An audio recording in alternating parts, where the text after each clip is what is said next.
안녕하십니까, 기상청 윤익사입니다. 이번 시간에는 등온이면에 대해서 알아보겠습니다. 용어가 다소 생소하지만 기상에서 매우 중요한 요소이기 때문에 설명을 드리도록 하겠습니다. 먼저 등온이면 설명에 앞서 물의 상변화, 이해를 위해서는 물의 상변화를 알아야 되기 때문에 그림을 통해서 잠시 설명을 드리도록 하겠습니다. 먼저 얼음과 물의 상변화에는 융해와 응고가 있고요. 얼음과 수증기의 상변화에는 승화가 있습니다. 그리고 이번 시간에 눈여겨봐야 될 물과 수증기의 상변화에서 물이 수증기로 변할 때는 기화, 수증기가 물로 변할 때는 액화라고 합니다. 이 물과 수증기의 상변화에 따른 에너지 이동을 다음 그림을 통해서 살펴보겠는데요. 보시는 그림에서 그 물에 열을 가하게 되면 그 100도씨가 될 때까지 끓기 전까지 열을 가하게 되면 온도는 계속해서 상승하게 되고요. 그 이후에 한동안 끓면서 온도가 계속 100도씨를 유지하는 구간이 나오게 됩니다. 그리고 그 이후에 수증기로 변하면서 온도가 상승하게 되는데요. 이 100도씨가 될 때까지 가한 열을 우리는 현열이라고 얘기를 하고요. 100도씨가 유지되는 구간, 열을 계속 가해도 100도씨가 유지되는 이 구간에 이제 기화열이라고 하는데요. 이 수증기가 물로 완전히 바뀔 때는 반대로 액화열을 방출을 하게 됩니다. 이 기화열과 액화열을 통틀어서 이제 잡열이라고 얘기를 합니다. 이 잡열을 기억하시면서 온위에 대해서 설명을 이어가도록 하겠습니다. 대기의 구성 요소를 보시면 그 수증기, 질소, 산소, 아르곤 등 이제 대기 구성 물질로 되어 있는데 통틀어서 이제 수분 공기라고 얘기를 하고요. 이 중에서 수증기를 제외한 나머지 공기를 이제 건조 공기라고 말을 합니다. 온위는 이러한 수분 공기에서 수증기를 완전히 탈락시키고 나머지 그 남은 공기를 이제 건조 공기만 남겠지요. 이 건조 공기는 물을 탈락시키기 위해서는 수증기가 물로 완전히 이제 응결을 시켜야 되는데요. 앞서 설명드린 바와 같이 이때 액화열을 방출하게 됩니다. 액화열, 잡열을 방출하게 되는데요. 이 방출된 잡열이 남아있는 건조 공기를 데우는 역할을 하면서 건조 공기의 온도가 상승하게 되는데요. 이때 건조 공기의 온도를 온이라고 얘기를 합니다. 계산하는 방법을 보시면 특정 고도의 공기 온도를 건조 단열적으로 1000헥토파스칼까지 끌어내렸을 때의 온도라고 이제 얘기를 하고요. 단위는 섭씨 온도에 273을 더한 절대 온도 K가 되겠습니다.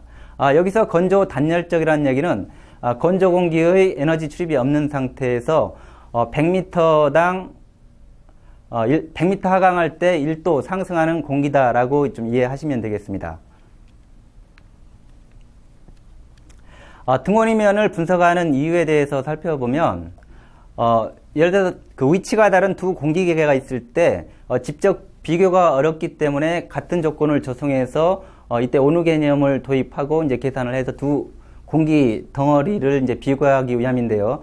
예를 한번 들어보겠습니다. 3km 고도에 있는 0도씨 A 공기계와 공기덩어리와 지상 1000헥토파스칼에 위치하고 있는 25도씨 B 공기덩어리를 비교해 봤을 때 단순히 온도만 비교해 봤을 때는 B가 에너지를 많이 가지고 있다라고 볼 수가 있겠지만 위치라든가 여러 가지 여건이 다르기 때문에 직접 비교는 어려운 상황입니다. 따라서 여기에 온위 개념을 도입을 하게 되는데요. 온위를 계산하게 되면 3km의 이제 공기이기 때문에 0m 지상까지 이제 내리게 되면 100m당 1도 상승하는 온도이기 때문에 보시면 30도가 상승을 하고요. 여기에 273을 더하게 되면 온위는 303K가 됩니다. 그리고 이제 B 부근에 있는 공기덩어리는 1000헥토파스칼에 위치하기 있기 때문에 바로 25도에다가 273을 더하게 되면 온위는 298K가 되게 되는데요. 따라서 이제 A와 B 공기를 비교했을 때 온위는 A가 B보다 크다. A가 B보다 에너지를 많이 가지고 있다 말씀드릴 수가 있는 것입니다. 이렇게 계산된 등온이 자료는 어떻게 생산 자료를 만들어서 우리가 이용을 하는지 좀 보시도록 하겠습니다. 먼저 그 등온이면과 바람, 등압면을 중첩시켜서 만든 그 2차원 자료가 있고요. 3차원적으로 시각적으로 잘 분석하기 좋은 그 3차원 자료가 있습니다. 이 밖에 연직적으로 등원이면을 구현을 해서 이제 분석하는 자료가 있는데요.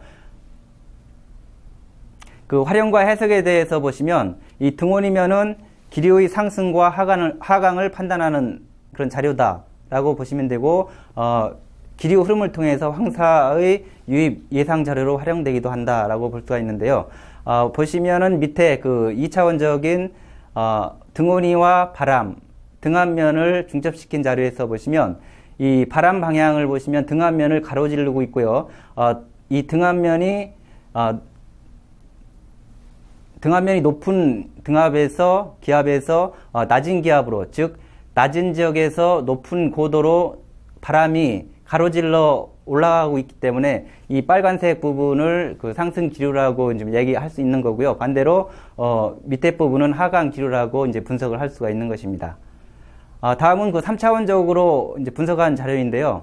보시면 그 2차원적인 자료보다는 훨씬 더 보기가 좋죠.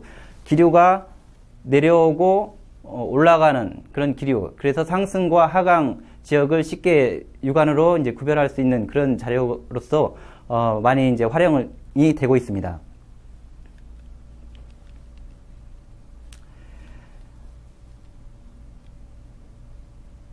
다음은 그 예보에서 등원이면이 어떻게 활용되는지 그 사례를 통해서 살펴보도록 하겠습니다. 먼저 그 2011년 5월 1일 그 황사가 있었던 그 사례인데요. 보시면 그 전날에 바레만 북쪽으로 위성 영상에서 보시면 황사가 관측이 되고 있고요.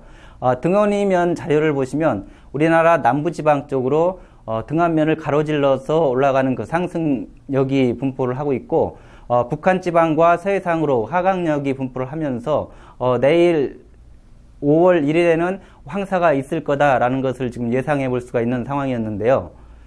이때 그 연직적인 등원이면 자료로 다시 보시면 발생하기 전날 보시면 그 바레만 부근에서 서해상으로 연직적으로 달렸을 때 3km 고도에 있는 그 황사가 있고요.